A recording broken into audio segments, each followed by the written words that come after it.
Good morning and welcome to the 8th annual CCSD Veterans Day ceremony here at Bridgeview. I'm Jeff Broad, the Chief Operating Officer, and it's my honor to lead us through today's ceremony. This morning we stopped to recognize the contributions of our service members past and present.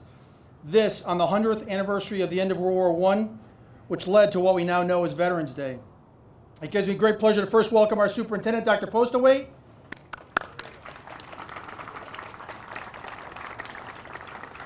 Most of all, I'd like to welcome all of those who have worn the cloth of our nation's services. I'd like to pass along a veteran story, this one about a Marine, astronaut, and senator who I was fortunate enough to vote for in the great state of Ohio, John Glenn. The 1974 election was his third run at the Senate primary, and he had to beat Howard Metzenbaum, a proud, self-made millionaire and businessman. Metzenbaum had made light of Glenn's military service by saying that he had never met a payroll.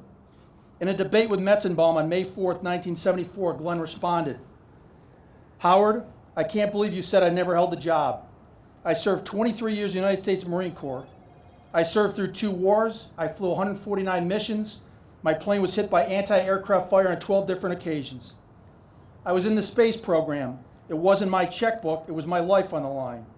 It was not a 9-to-5 job where I took time off to take the cash receipts to the bank.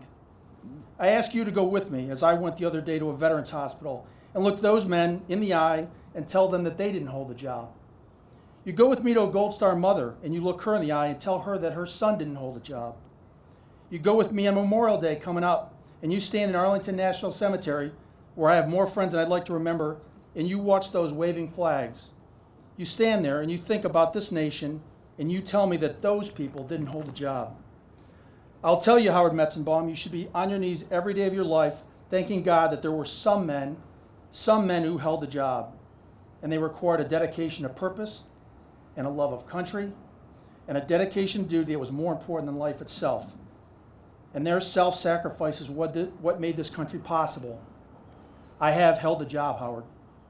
Glenn's speech was met with more than 20 seconds of uninterrupted raucous applause. He went on to win his primary, win the seat, and serve for 24 years in the United States Senate. To all of our veterans who have had the job, our flag is raised today in your honor. Raising the colors today are veterans Eric Cook and B.J. Sturman. On July 4th, 2014, this flag today was proudly flown at the Normandy American Cemetery in France, above 9,385 heroes of the greatest generation, most of whom gave their lives for this nation during the D-Day landings and the ensuing operations in 1944. Would everyone please rise for the playing of our national anthem?